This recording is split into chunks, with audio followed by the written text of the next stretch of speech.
Why do you think French wine is so intimidating to a lot of people? I think it's the known unknown in a way. That's a great way to put it. Can you extrapolate on that? Yeah. If you ask any wine drinker or even a casual wine drinker, they will tell you they know the wines and they can tell you the names of the wines, and it makes sense because typically the types are named after places, and that's in a way the genius of the French, because they have marks to remind people what the types of the wine is.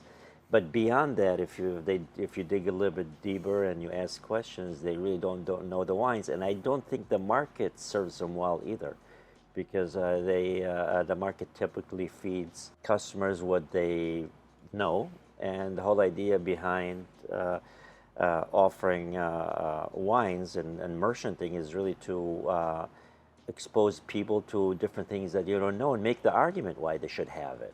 The market spoon feeds people like baby varietal labeled wines to make it easy, and that's exactly and what people know already. And I've had a great Burgundy winemaker here in the shop, and he was amazed by the collection that I have. And he asked me, he said, "Do your customers buy these wines?"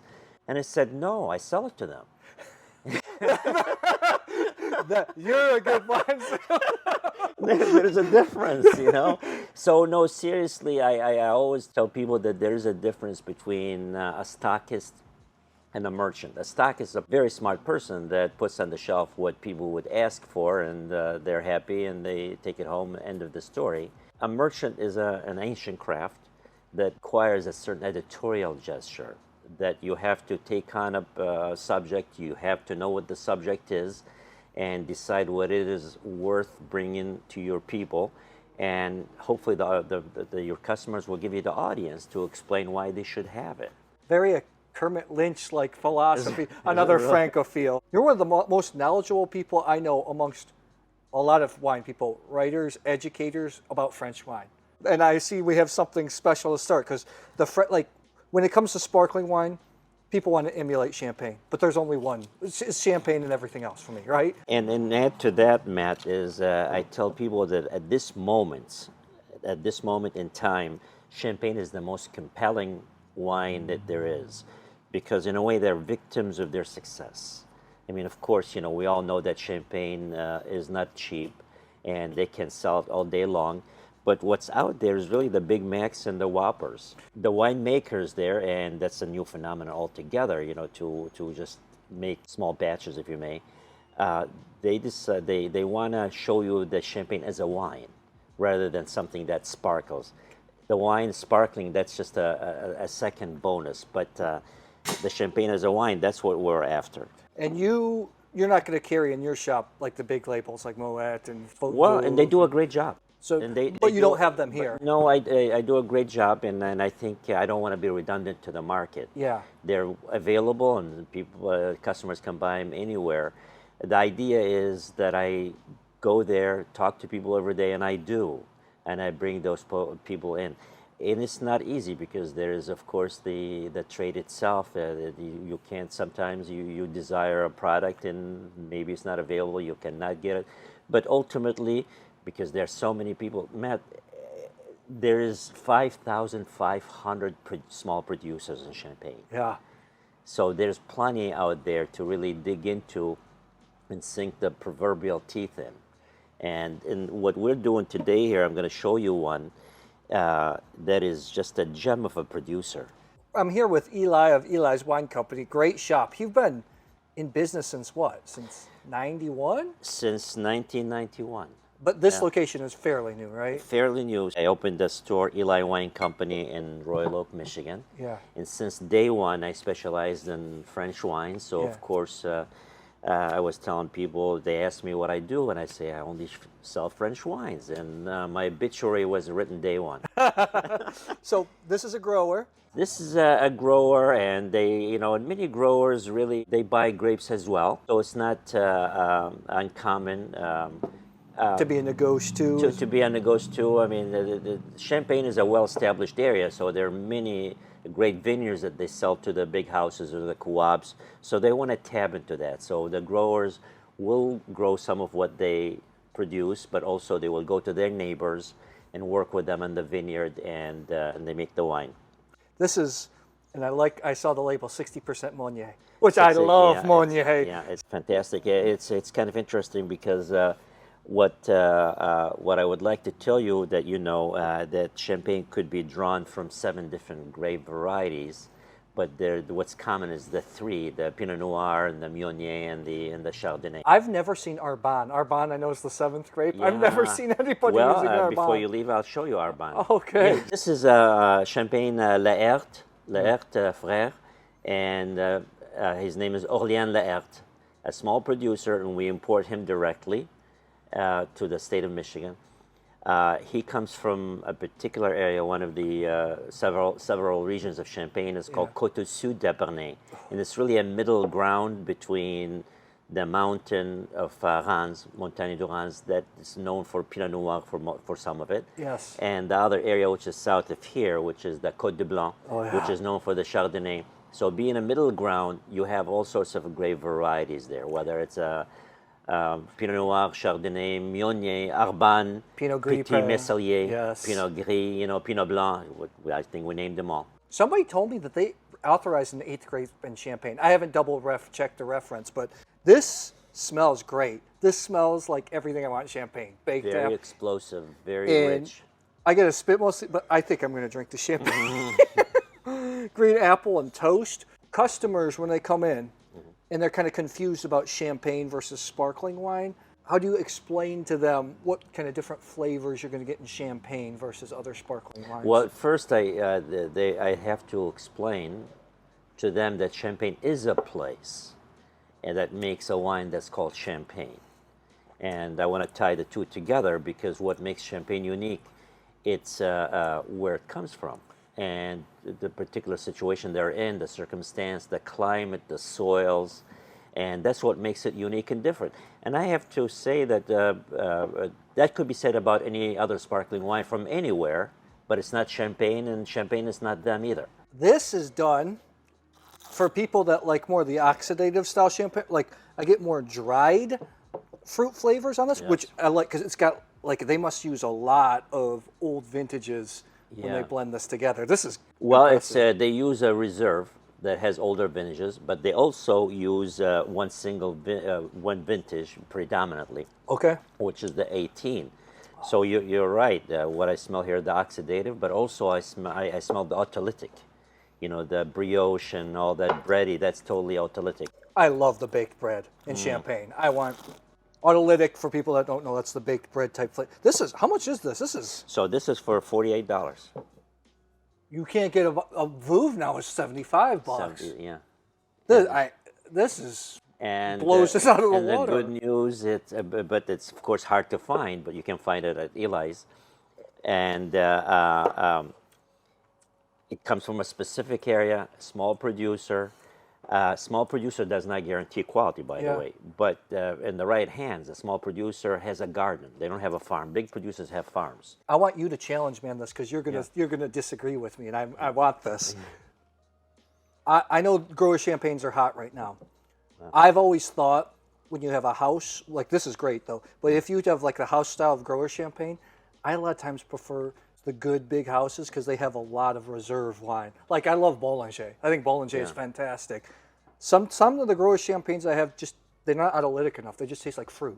Yeah. You're probably going to say I'm grower champagne all day, right? No. I agree with you. Oh, I agree with you. No. Oh, really? No, I'm not I'm not of the thought that the champagne houses they don't know what they're doing. They do, and they make beautiful champagnes. I think the approach has to be different with the smaller producer, let's not say grower. Their mission is to be more specific. They're trying to capture a particular place.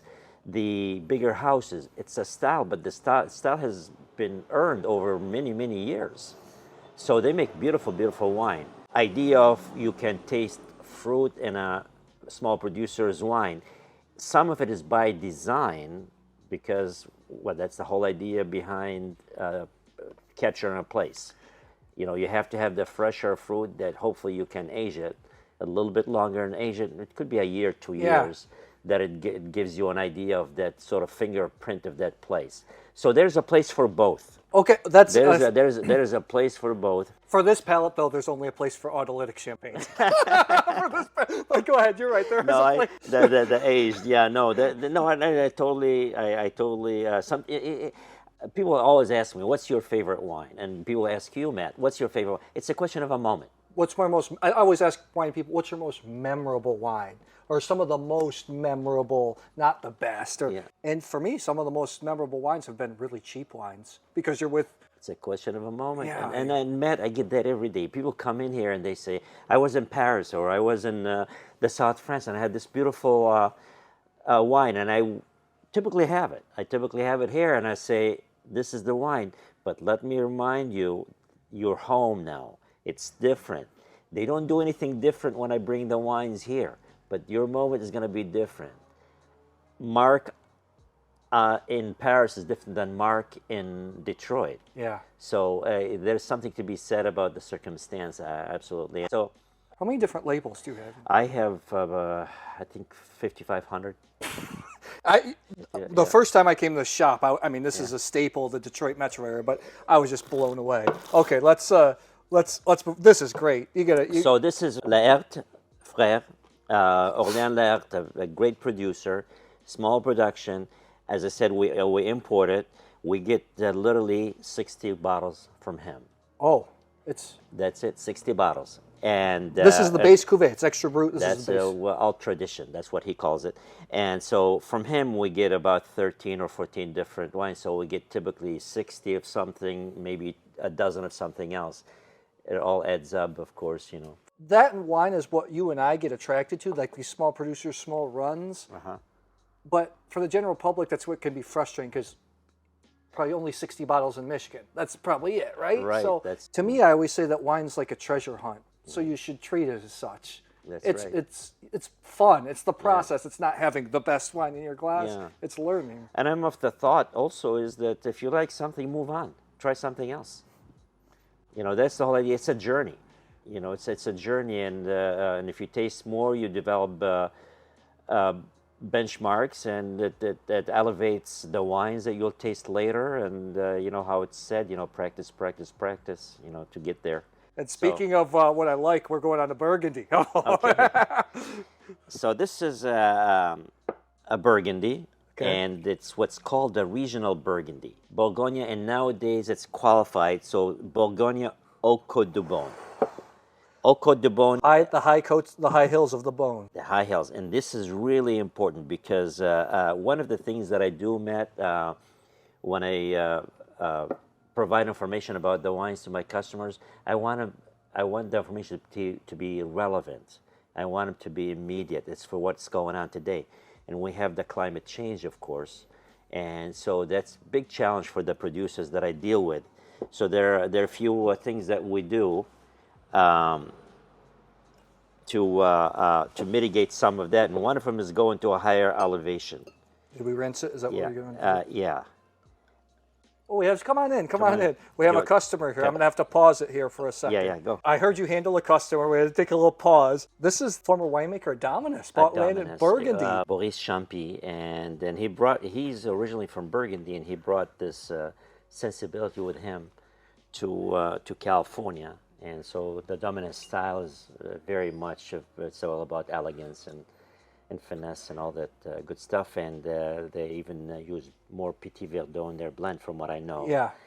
To sort of add a little bit more cleanness to the wine. But what he brings to Burgundy, and this is why I said earlier, I want to be in the current conversation, things that matter. Yeah. And the French altogether are just as important as anybody else now, if not more, in terms of what to do with the vines and to fight or to adjust to climate change. So what he has done, and many people do, to mitigate that climate change issue, he went to a higher elevation, that's where the word haute is. Now, Côte de Beaune as an area, and I know in the beginning I said this is a regional wine. This is really the holy land for the Chardonnay grape. That's where all the greatest Chardonnays in the world come from. or the benchmark Yeah. Chardonnays, to be less judgmental. And they typically are between 255 meters to 277 meters band. And what he did, he went beyond that. In fact, he puts that on the label, 382 meters above sea level. The vineyards or the land that used to be wet and it doesn't get enough sun, and that's where he has his vines, the Chardonnay, and he makes this wine. Burgundy for reds, of course, red Burgundies can be pretty pricey. White Burgundy's great value when you talk to Chardonnay. And I know I'll be quick to say yes. Some of them, the ones that everybody knows and wants, they tend to be expensive. But there's a really either they're expensive or they're reasonably priced. What is this at? This is for $54 This reminds me a lot of the real high quality Chardonnays from the Jura. from the July. I don't know why. It's got the yeastiness on the nose in a good way. It's flinty. Has a little bit of Chablis-ness. I mean, I know it's Beaune. I'm just putting together association. It could be because of the elevation too. I mean, the July area is a higher elevation in the Alp area, so that could be part of the reason. That is killer. Yeah. I used to think you're going to love this. This is going to make you so happy as a Francophile. For a while, I thought that white Burgundy was the most overrated style in the world, wine, because I thought I'd been tricked in a lot of blind tastings by great Chardonnay from all over the world, young. Okay. But then, lately, this last year, I've been tasting a lot of older white Burgundy, and I'm like, I get it. I get it. That's why white Burgundy's white Burgundy. They really. This mineral hit is, man. This is a heck of a This is a beautiful wine. I just saw you interact with a customer. He was a part of your champagne club, and then you let him taste this. He's like, oh, I want a few bottles. You don't have to know a lot about wine. Just go to a great shop from somebody you trust and ask for recommendations, right? That's probably everything you do. Absolutely. In fact, when people come, and I have people that come from other states or other places in Michigan, and I tell them that for every day, go to the local shop, get more for your money. Talk to the buyer of the wine for the place and why they bought the wine for the place. Why are they offering the wine? Do it there. And by extension, and incidentally, for me here, I tell them that my business is not about generating a sale. It's about cultivating a customer. So that's very important. With that, there's a process. It's a first-time buyer. Sometimes I say, don't buy anything from me. Let me know your taste. I'll ask you questions because that's how I know what you like and your reference points. And let's develop our own reference points together, and we can see how we can go from here. There's so few wine merchants like you, though. To be sure, Matt, that's not a way to build an empire. That's not how Amazon was built. Yeah. No. So, but I'm happy because the customers, the people that I deal with, that they come here, they want to know. They're curious. They're secure. That if they don't know something, they would ask questions. And I think that's an important thing for what I do and for any other small business like mine. That is a heck of a wine. Our choices of wines, each one of them, and we're going to taste some more, they reflect different way of thinking, not on their part, but on my part. What is it that animates the place? The Champagne was an example of a small producer that focused on elevating the product that everybody knows to a different level. I'm not going to say higher level, a different level, and a different way to look at it. They come to it from a different angle. It's the idea that the place matters, the soil matters. The second producer for the white wine, it's a wine that somebody is dealing with climate change. They all deal with climate change. But he started a vineyard because it's a newly put together vineyard to mitigate some of those issues. The third one here comes from the Loire Valley. This is somebody that uses an indigenous grape variety. Pinot Donis, right? Pinot Donis. Last year on my trip to Loire, just give me a little bit and I'll rinse it, is the first time I tried Pinot Donis. I was really impressed. It's such a weird grape, right? It's like light, but it's got tannins. It's such a weird grape. Well, in a good way. I tell people that Pinot Donis was the enfant terrible of the vines. So a lot of people just didn't want to deal with it. But now it has been picked up again by a new generation.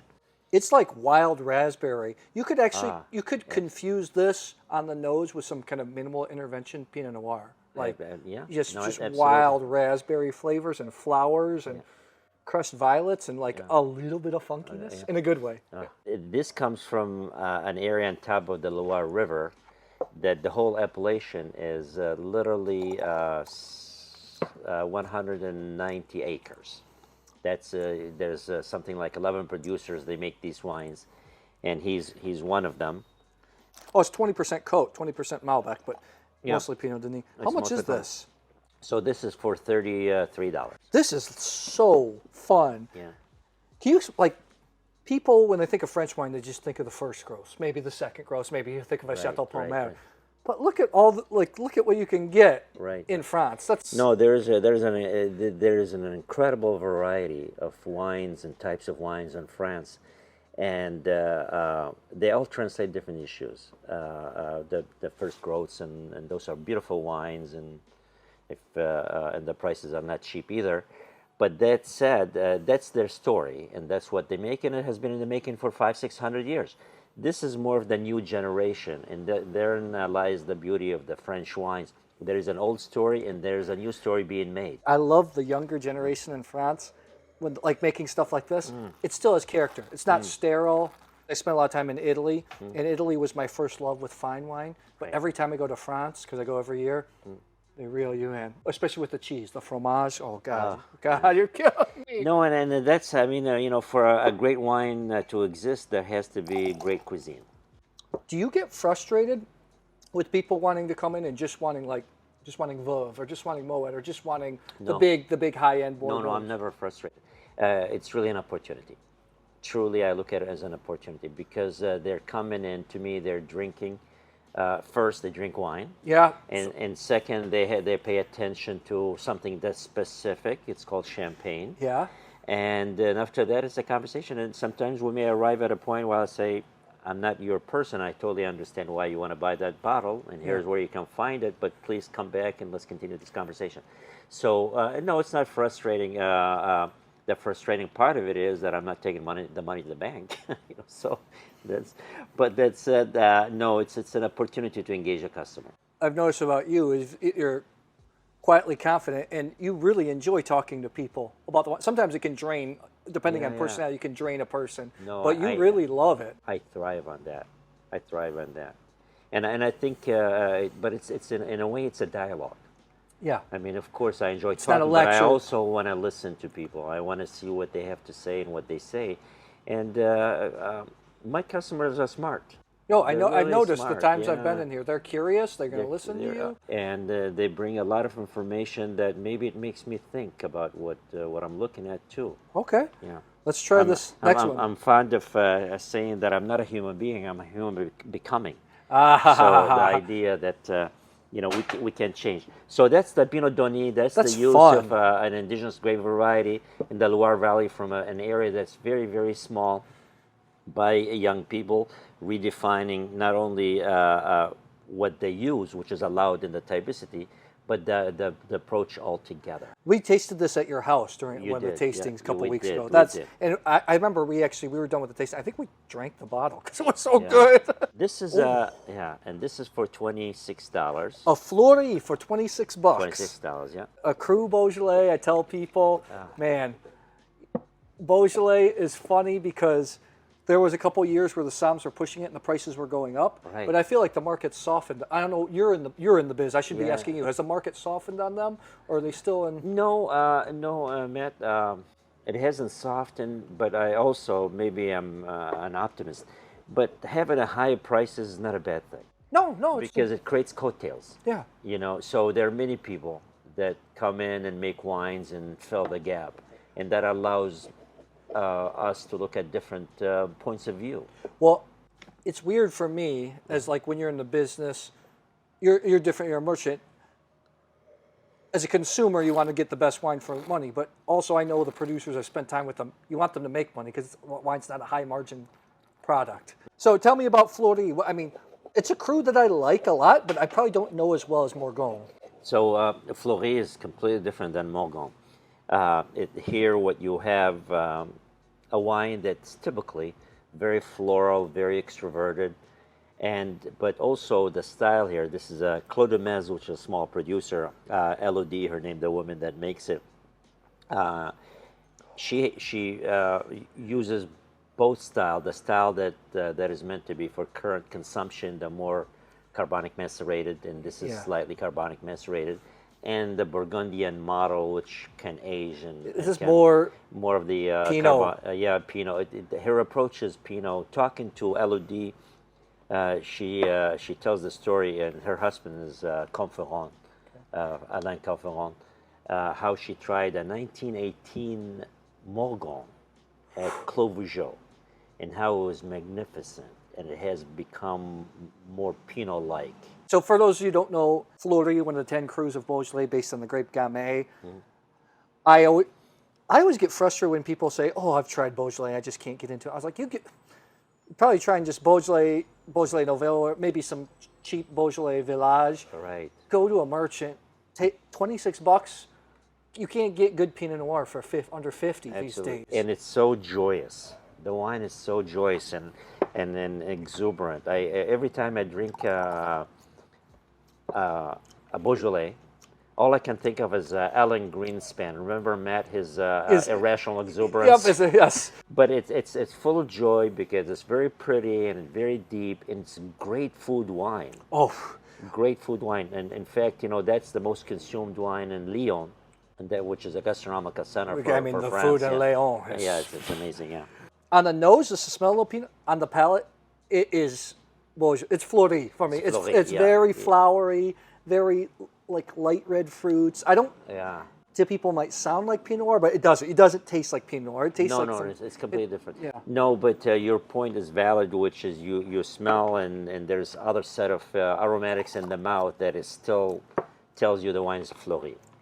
So this is but the finish on good cru Beaujolais have mineral flavors, right? It's not just those cheaper Beaujolais or Beaujots are just bubble gum and fruit.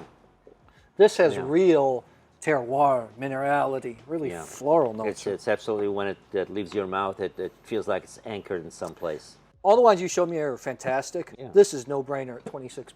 $26. That's insane. And it's. I think it's one of the wines that people should be looking at among many other great producers. Obviously you have so many wines that you can point people to. Are you a big Beaujolais guy? Are you you really recommend it hard to a lot of people? Matt, I like good wine. That could happen in Beaujolais, and bad wines could happen in Beaujolais. Yeah. It could happen anywhere else. And what we're doing today, that's an example. What I think is good wine. I think ultimately drinking wine is a moment. And that moment also, we said earlier that you have to, you're part of that moment, how you feel and what you think. But also the wine itself. The keys to the kingdom, that's wine, it's balance. You've never given me a bad wine to try. And all the wines that you've let me taste, as I've known you the last couple months, have all been balanced. That's they have all been balanced. Not too tannic, not too acidic, not too sour, not too all fruit, not too just mineral. I think that's the key issue when I recommend a wine. I have people come in the store here and I say, you're going to hate 90% of what I have in the shop. Not because they're bad wines. It's just because I know there are the moments that they're not balanced. I mean, you and I know that water is balanced because there is nothing in it. Yeah. But the more complicated wines or complex wines, there's more to them, and the more there's in a wine, that typically it's easy for it to be off balance. It just doesn't seem like your style from what I've tasted from you. Are you a Bordeaux guy? Because Bordeaux, especially the modern Bordeaux, can be pretty big, can be almost Californian in a way. It could be, and there's a younger generation, even in the big houses, Matt, there's younger generation, they're seeking more of elegance and finesse and all that. That's just the zeitgeist of the times. It just doesn't seem to me like you would, if you're going to drink, it doesn't seem to me like you just grab a Bordeaux, you'd grab something else. That's my I could, and I do, and again, going back to the issue of balance, and that's something that I struggle with because some of those wines are really meant, as they want you to think, meant for aging. Yeah. It's not for to achieve that profundity. Yeah. You have to wait for years. But like everybody else, I gravitate toward wines that give me pleasure for the moment. There's nothing wrong with just mere pleasure. Yeah. In a sense. So, and those wines sometimes deliver it if they have the right balance. I love what you said. There's complex wines, and there's wines like these two. It's for the moment, and I want to drink. I want some complexity. I don't want to have to think too much. I want to enjoy myself. Absolutely. This is the hedonistic side where some of this it's more searching beyond that. That's fantastic. So we're going to move to the south of France here. And one of my favorite regions in France, maybe in Europe, to be honest. Yeah, the Terrasse de Larzac. Terrasse de Larzac and the Languedoc. And you have been there many times. Oh, I've been there a couple of times. Yeah. Syrah is king there. Well, GSM, but Syrah is really what's... Yeah, some of the expression there of Syrah. But Terrasse de Larzac, it's a new delineation in the Languedoc area as of the past 15 years. Like 2006, I think it was. Something like that, yeah. I don't know off the top of my head, yeah. But so it's a newly coined appellation out of the Languedoc area. And I met him. He's the president of the association, Fallon, and his wife. And so the Terrasse de Larzac is first among equals in the south there. There's about 70 or 80 producers. 38 Syrah, 30% Carignan, one of my favorite grapes, 30% Grenache. And I hardly see Terrasse de Larzac in the U.S. Nobody has. It's not very easily found, but and as you pointed out, they make beautiful wines, and not only that, because it is a larger area, Matt, and this comes from an area that is closer to the Massif Central mountains, and they have a particular kind of soil that's more volcanic, if you may. This is everything I expect of Terrasse de Larzac. You get the Syrah, but they get the Carignan, that wild savageness they could get with Petit Verdot sometimes. Right. But man, the blackberries, like the pepper. Terrasse de Larzac to me can act more northern Rhone than southern Rhone, even though it's closer to southern Rhone. It makes sense because the elevation and the climate is more continental, and that's what you get in the northern Rhone. And there's to your point, the architecture of the wine, if you may, it has more tension to it that you get out of the northern Rhone. You don't get that out of the southern Rhone like Châteauneuf-du-Pape and Gigondas, but you get it out of the Syrah based in the northern Rhone. I'm biased because I love Terrasse de Larzac, and I have tasted some wines from this producer before, but this wine's kind of given me like chills because I love that Terrasse de Larzac. You don't get the real hard tannins that sometimes you can get in the Languedoc. They're chewy, but they're not ripping your face off. No, they're not. They're not, and that's partially because of what their style of winemaking, and partially because of what the fruit comes across as. How much is this? So that's for $29. That is. Yeah.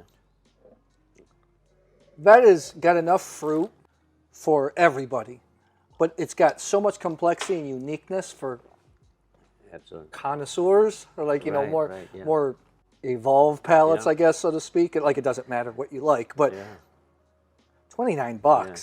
I mean, you got Chateauneufs are going through the roof now. I know Chateauneuf really well, going through the roof. Yeah. $29. You get that is, and the point that even if somebody's not a connoisseur, it gets your attention. Oh yeah. You really have sometimes certain wines, they stop you in your tracks, and this is one of them. It has a presence to it.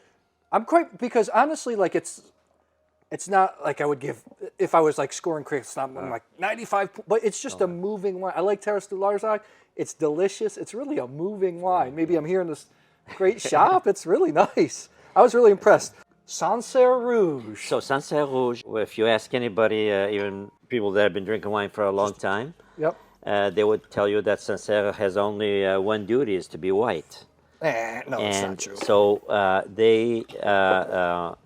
there's red and there's rosé as well.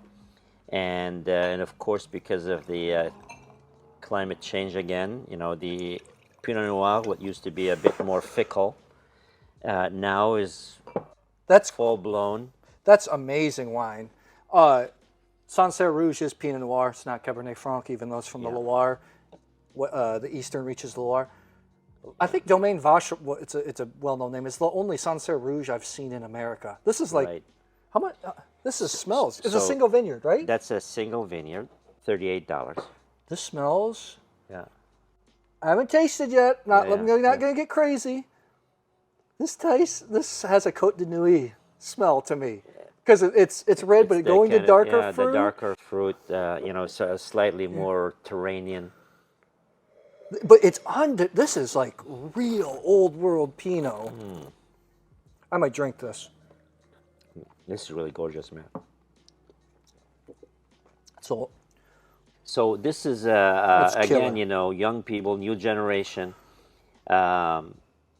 Stéphane Riffault. He's a winemaker. That his approach is a little bit very methodical, and it's all about precision, and you see that in the wine. In fact, there is a French rag, well-respected La Revue de Vin de France, named him Le Métronome. He's just ticking away consistently. Consistently. And so his winemaking style here is Burgundian. So Sancerre is not far away from Burgundy, really. I mean, technically, probably Chablis should be part of Sancerre, actually, because it's closer than it is. It's closer. It's really close. Exactly. This is $38. $38. What do people say when you? I mean, you really know your stock and what you're coming in, so that's how you build the store, right? You give great recommendations. People are like, "Oh my God, this was great. $38 better than what I'm spending for Burgundy," and they're coming back. And no, absolutely. And incidentally, this is maybe a moment where I can share with you, which is there's no secret, how I source wines. Yeah. I keep my ears to the ground in France, so I really know what I want to have, and it's an ongoing conversation. So I talk to people there just about every day, and I know what's going on, reading, talking to people, and I try to find who sells it. They typically have importers in the U.S. That maybe they have it exclusive, so I try to seek those importers to bring it in, and therein lies the challenge to bring them to the state, because of course we have a set of distributors, and they have products they would like to sell, and rightfully so. They need to sell what they buy. So how can Eli have a particular selection that reflects what I want rather than the vagary of the market itself? That's what everybody carries, therefore I'm going to buy it. So but it took me since 1991 to build this kind of portfolio. So you've been open for over 30 years now. For over 30 years. Somebody coming in doesn't know anything about French wine, comes into a shop like yours or just a shop in general. What are the key questions you would tell them to ask to try to pick out a good bottle? Or any tips, just any tips? So they come in, and mostly the reference point is California. Yeah. That's what's typically out there. Well, first, I always think that a question deserves a question. So when they ask questions, I need to ask questions to find out. Never trust words, because there are different reference points for words. So I ask them about what experience they've had, what wines they have had that they liked. And after that, and this is always, Matt, is the challenge, how I can take them from the mindset of the grape variety to the type. And so, typically people would tell you they like Cabernet, they like Pinot Noir, they like Merlot, which is fine. And those are really a reference point for a place that's called Bordeaux. But that's not the conversation that I'm going to have with them in the beginning. And so sometimes it's the shock treatment. You say, well, there is no type of wine called Cabernet Sauvignon. There is no type called Merlot. It's like me asking the question, what kind of cuisine do you like? And you say, I like chicken. Well, is it Thai chicken or is it Szechuan chicken? Exactly. So, and if we can agree, well, it's not the chicken that matters. And of course, you can identify the chicken in the dish. So now we can talk about the type. We can talk about the Thai. We can talk about the Szechuan. And everything out there is really a mirror of what the French do. Whether if it's Cabernet, Merlot, Cabernet Franc, it's a Bordeaux. Pinot Noir, it's Burgundy, Loire Valley. And the list goes on. So if I can get them into that mindset, I can recommend wine for them, but the issue is always the issue of balance. The issue of balance. And of course, I have many people that come in for the first time and they want to know more. They want to know more. And I can tell them that what I can do for them is three things. I can give them the right mindset. What is it that matters in wine? There's the fog of marketing. Yeah. And I'm guilty of it just like everybody else. So how can we get to what matters? It's the farm that matters, stupid, in a way. And the second is how to unpack a wine, how to take it apart. I mean, if I go to another beverage, I don't know how to take it apart. So somebody has to tell me what I should be looking for. And now I start looking for different issues. So how to unpack a wine. So that's the second. The third, where the French come in, to give you the type is attached to a place. When we go to Burgundy, it's all made from Pinot Noir, but there are hundreds and hundreds of types. And those types serve as an exquisite filing system for the information. They're labels. Instead of tasting a Pinot Noir, you're tasting a Pinot Noir from Noue Saint-Georges. Now you attach that label to it. Now you remember. And so, and at the end of it, I consider it a triumph. And I tell them that. If they're somewhere else, it could be another wine shop, it could be a restaurant, they know what they're doing because they learned it here. I love that you don't oversimplify wine. There's a lot of movement in wine education to simplify everything. Yeah. And that's a difficult balance. I don't. Where do you stand on that? Like, your newsletter is great, it's packed full of information. What you're talking about, the farm's important, the producer's important, the place is important. Well, at the core of it, Matt, I think customers, people are smart. And if I dumb it down, it does not do them service. I am all for explaining the best that I can do. And if they don't understand it, incidentally, I tell them because I did not do a good job explaining it. So I explain it the best I can. Throw at them as much information as I can. You've seen the newsletter. They're very long. And it's against any kind of marketing advice that I've received, but people read them and they go back to them. And you have fun writing them. I can tell. Absolutely. I can tell. Absolutely, because the subject is fun. Yeah. The subject is engaging. And wine is one of the things in life that many things lead to. It's the confluence of many things. You can talk about it in geography, geology, chemistry, culturally. There are many things lead to wine. It just happens that Eli stacks it in a way that makes sense to me and it makes sense to my customer. Somebody else somewhere else, they can stack it differently. And they're to be lauded for that, because that's the genius of what wine is, that lends itself to different interpretation and different conversations. So I think it's best to be true to yourself and just explain the best way you can, and what you know you want to share it with people in an earnest way and in a fun way, and hopefully they will walk away from it with something. Otherwise, it's my failure if they don't. I'm going to put your website in the description box. You need to sign up for his newsletter because it's amazing. Well, Thank you so much, and I hope pleasure. we will do another one of these because you were great. Thank you. This is the beginning. Thank you.